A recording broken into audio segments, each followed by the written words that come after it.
A somewhat overused term in politics is arguing in bad faith, and it can be a meaningful term, and it can also be hackneyed and overused and meaningless. A little thought experiment to ask yourself sometime, especially if you're being overly harsh and criticizing someone you love and someone you care about is, would it actually satisfy you? Would it actually end the argument? Would it end the disagreement if the person you're debating with said the exact opposite of what they're currently saying? So we're here talking about Bonny Rebecca and whether or not beauty and body image issues matter in veganism. I think I'm going to talk a little bit about vegan gains too, right? I'm often enough in situations in life where I point out to people political considerations that are so unexpected, that are so outside of their frame of reference and political compass, that they think I'm being unreasonable and nothing they could say would satisfy me. So like if I make a statement about First Nations people and genocide and the history of the British Empire, they may react, and they may not really articulate it this clearly. They may react by saying, look, nothing is going to satisfy you. You're just interested in political correctness or cultural relativism. You have some agenda, or you're just biased against me. And whatever I say about First Nations people, nothing's going to satisfy you. And no, that's not the case, actually. Kind of almost anything will satisfy me. I'm actually open to a really broad range of kind of valid opinions. But like, if the point of contention is that I say, yeah, what the British Empire did to Indigenous people in Canada is genocide, is cultural genocide and attempted outright genocide in many cases. If you say that also, then we don't have a dispute. You may have a different angle on it, you may have a different interpretation, there may be a range of values. Now, for viewers of this channel, that's not that shocking. You can imagine many times I had conversations with people about the politics of Cambodia, where they're deeply shocked and can't believe what I'm telling them about the role of the United Nations in Cambodia, where they really cannot believe when I tell them that the United States government supported communism in Cambodia, that specifically Ronald Reagan bankrolled, financed, and provided armaments to the most notorious communists in the world, the Pol Pot faction of Democratic Kampuchea, normally referred to as the Khmer Rouge. So you can imagine, I can be in a conversation with them when they think, wow, that's so far out of left field. That's so unexpected. Like, buddy, nothing I can say about Cambodia is going to satisfy you. Oh no, actually, I'm really just sharing with you an unfamiliar, perspective. And actually, kind of in a sense, anything you'd say was that. That's not the case. You can see what I'm saying here. So I've had a bunch of people, predictably enough, react, I think, in bad faith to what I've said about Bonny Rebecca. I had a bunch of people react by insisting that she's really attractive. Sorry, I laugh in the middle of saying that because to me, it's so telling about who the people really are on the other side. It's so damning to your side of this discussion that I pity you and I laugh at you. I do. Right? But look, do the same thought experiment. What if I said the exact opposite of what I had said? What if I said, quote, she's morally and intellectually bankrupt. She's wrong, and she's bad, and she's stupid, but she's so attractive that it's okay. That would be the opposite, right? That would be the opposite of my position. Would that satisfy you? No, it wouldn't. You'd probably regard that as sick and twisted and perverted and wrong. So you are actually in a bad faith position here. Nothing I say about human beauty and attractiveness will satisfy you. Only if I remain completely silent will you be satisfied. And that's not what I'm going to do.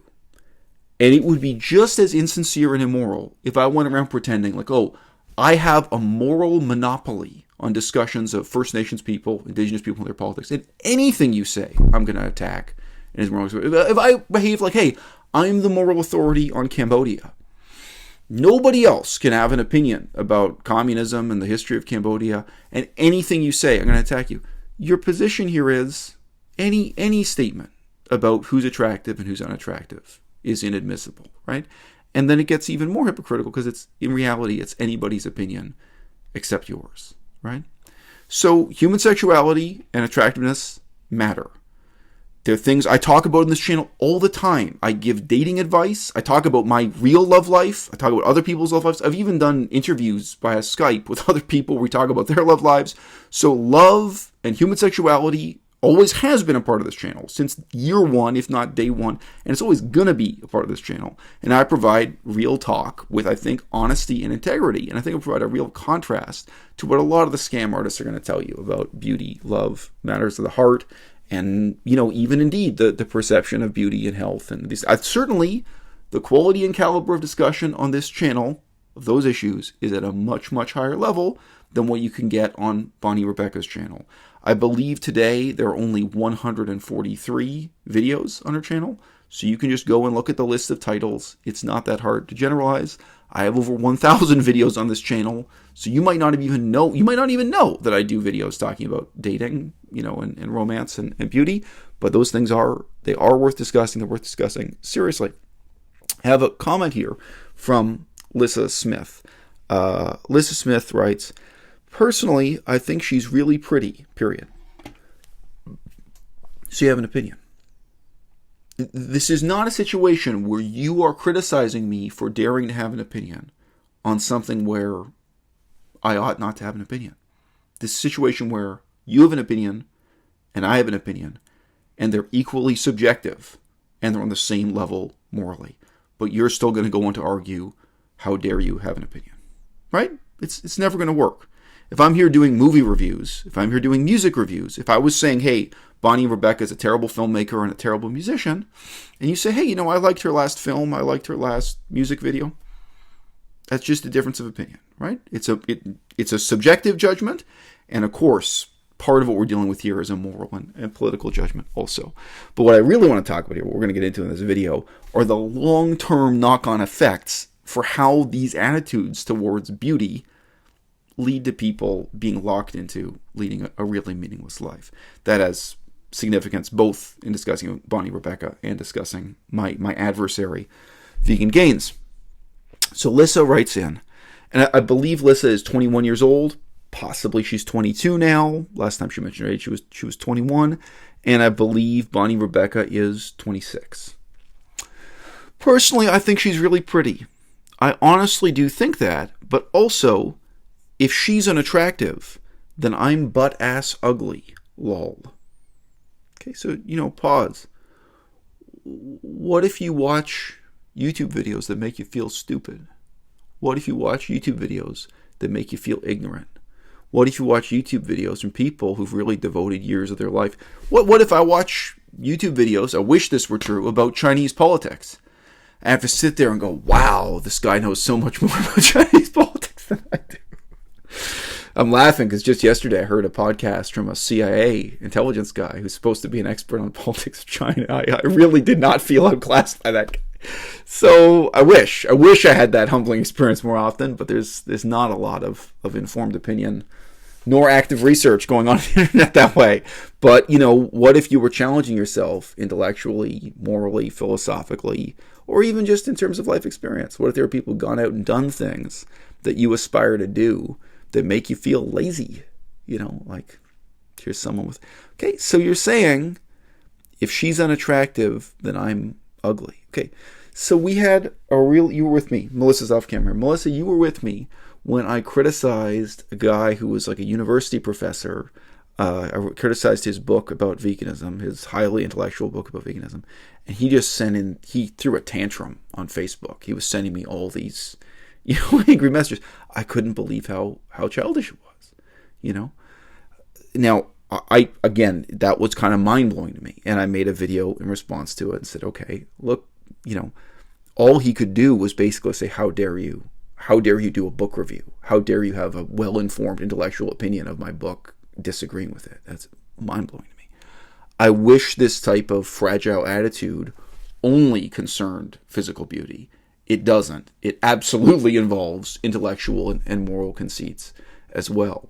And it's maybe even more tragic and more laughable when that happens. So yeah, I do book reviews. Most of them are negative. Hey, shout out to Thucydides. We got a book review of Thucydides. Thucydides, an author from ancient Athens. If you guys don't know, the book review of Aristotle was mixed. Book review of Cicero, whatever. Some classical great philosophers got something positive, but sure, most of the book reviews on this channel are negative. And I know it's really, really hurt those authors. But guess what? If you wrote a bad book, you can change. You can write a new book starting tomorrow. Even now, so Lissa, you're 21. You can change. You could open a new book starting tomorrow. And you know what the thing is about physical beauty? You can't change. Most of us, in all the ways that matter, you can improve.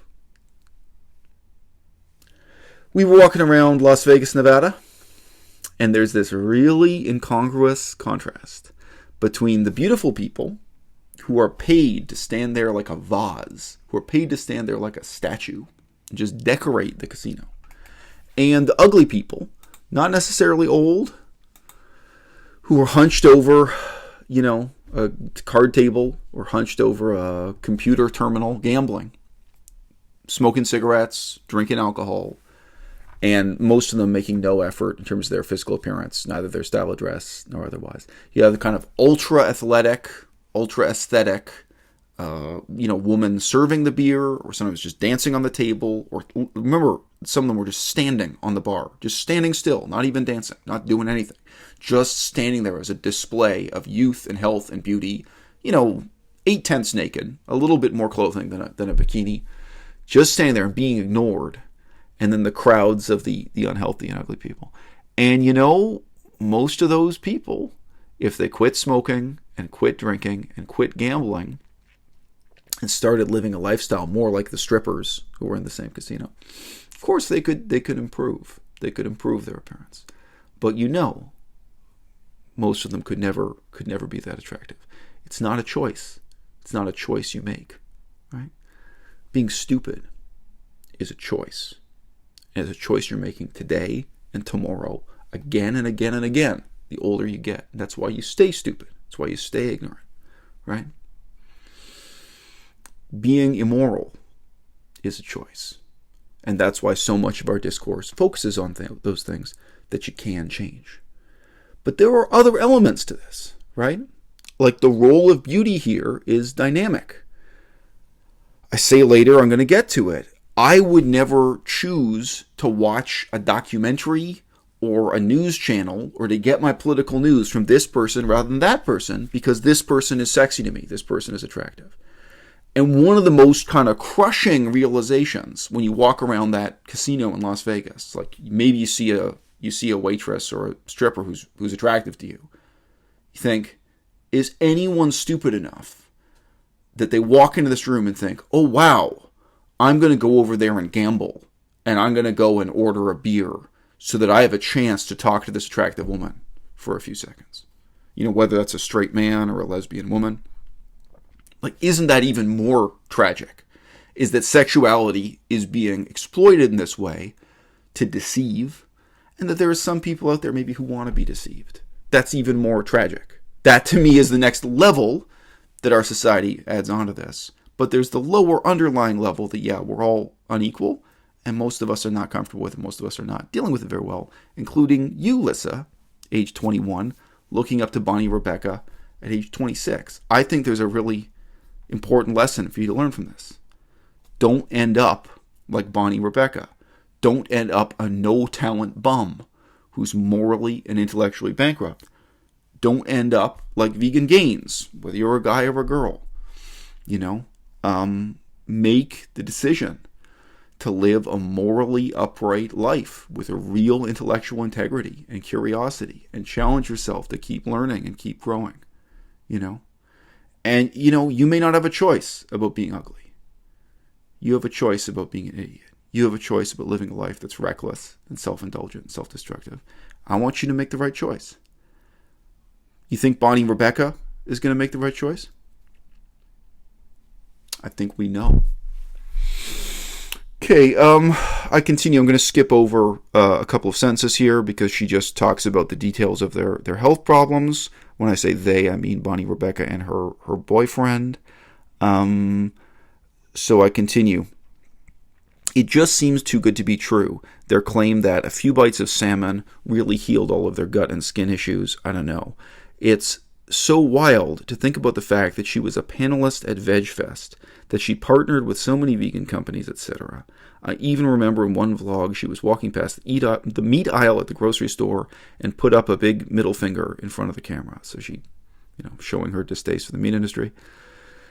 I honestly came here to talk crap. I need to stop, haha. But dude, don't make fun of her appearance.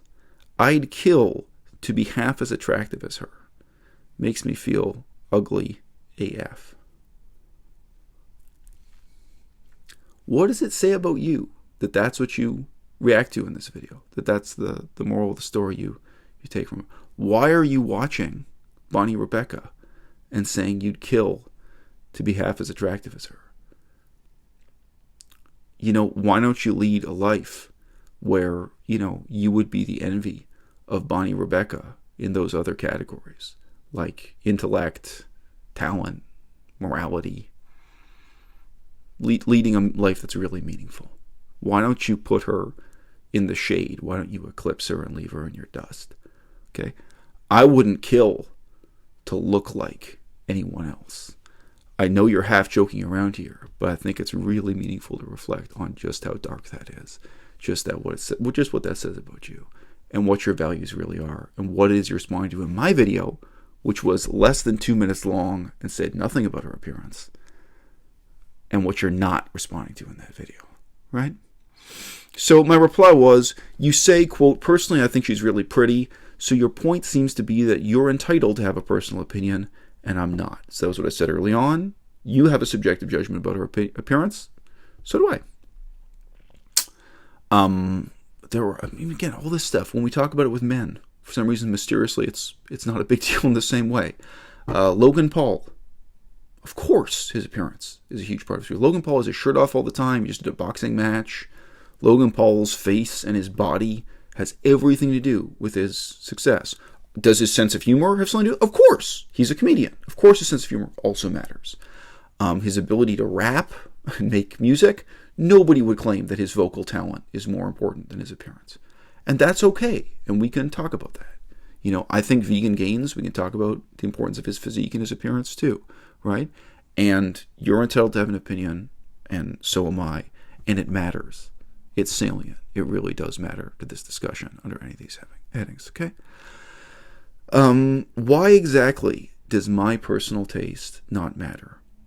When I claim she's not intelligent and not talented, you think that isn't a matter of taste, but only claims about beauty are subjective? You have a lot of growing up to do, homie. If I say she's stupid, and that makes you feel even stupider, that gives you something to reflect on, but it doesn't mean that I'm wrong in offering the critique. You've got to examine why you only care about beauty, not intellect or morality. Hint, you're shallow.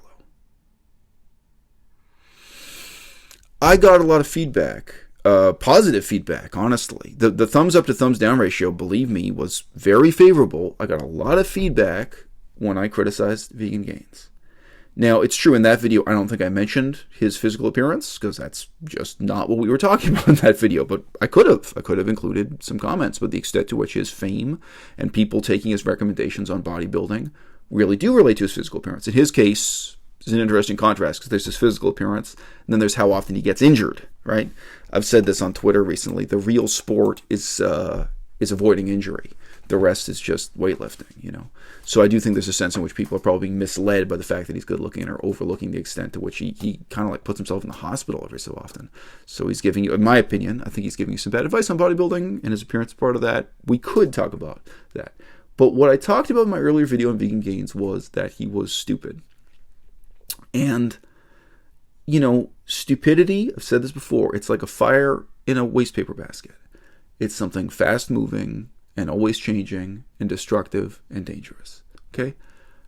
I think a great example was actually Vegan Gains making several videos with rape allegations against Durian Rider, right? I'm not fond of Durian Rider.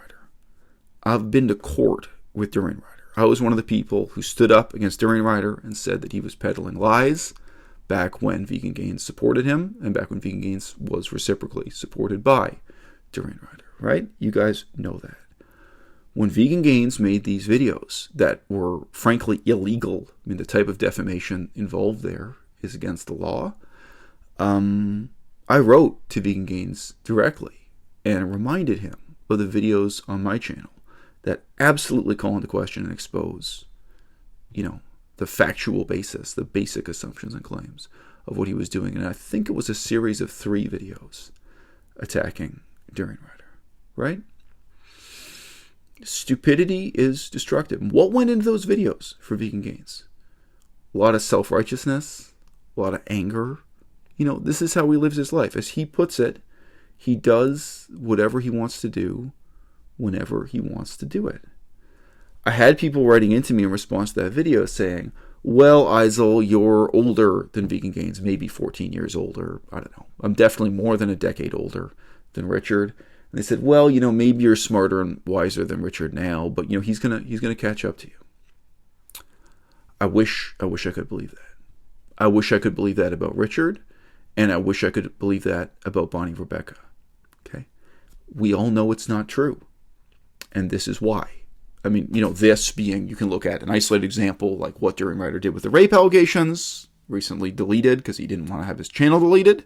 In fear, he had to retract these things. You can look at what happened with Bonny Rebecca and her giving up veganism.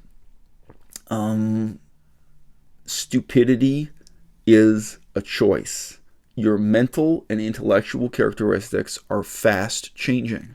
And it's not something that you only get the opportunity to shape once in your puberty. That's the good news. The good news is if you chose to major in chemistry, you're not stuck with it. You can still do philosophy or politics or learn Chinese or take on a new direction. Okay? The fact that I speak Chinese now doesn't mean I gotta study Chinese the rest of my life. I can become a children's storybook writer. I can, start doing puppet shows for children. The fact that I've done one career doesn't preclude me from doing another. I can learn new things. I can take on new directions. But all of it requires ambition and open-mindedness and taking on new challenges. All of it requires a kind of, steadfastness to not do whatever it is you feel like doing, to not live a life of mindless, short-term self-indulgence, which is exactly the life that's celebrated by both Bonny Rebecca and Vegan Gains. And that's the sense in which I felt they were both bad for the vegan movement, and I'm not exactly sad to see them go.